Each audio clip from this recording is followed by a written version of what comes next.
paano natin ma-check if na-hack ang ating Facebook account? Or paano natin malalaman na kapasok na pala yung hacker sa ating mga Facebook account? Baka bigla na lang magla-log out yung mga account natin. Ngayon, open natin yung Facebook account natin. So, dito tayo sa settings. Scroll up. Ayan, security. Etong security and login. So, isa-isahin po natin ito. Dito tayo sa recommended. Ayan, check your important security settings. So, dito po dapat lahat naka-check, lahat naka-green. So, etong dalawa sa akin naka-set up na. So, set up nyo din po sa inyo. Follow nyo lang po yung mga instructions. So, isa-isahin po natin ito. Try natin open. Ayan. So, dapat naka-on. Ayan. Etong turn on, two-factor authentication, mahalaga po ito, importante. So, set up natin, ayan, add an extra layer of security to your account. So, get started. Ayan. Select natin itong text message. Then, continue. Ayan. Select natin itong number. Continue.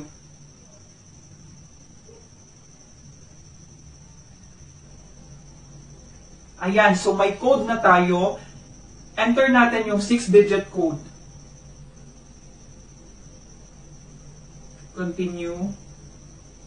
So ayan, two-factor authentication is on. Done. So okay na po. So ayan, na-check na lahat, color green na lahat. So okay na po tayo dyan. Back. So dito naman tayo sa where you're logged in. So makikita natin dito kung saan mga device naka-log in yung Facebook account po natin. So tap natin itong select all.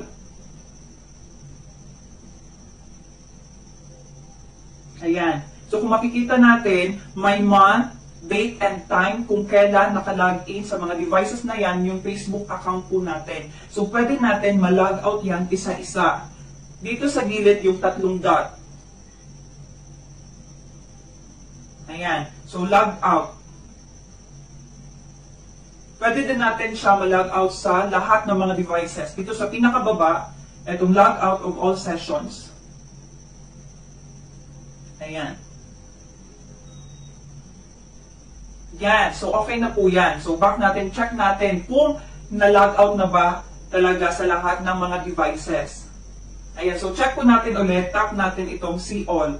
Ayan, so ang natira na lang is yung current na ginagamit natin na cellphone or device kung saan naka-login yung account natin. Ayan. So dito naman sa login, kung gusto nyo i-change yung password niyo.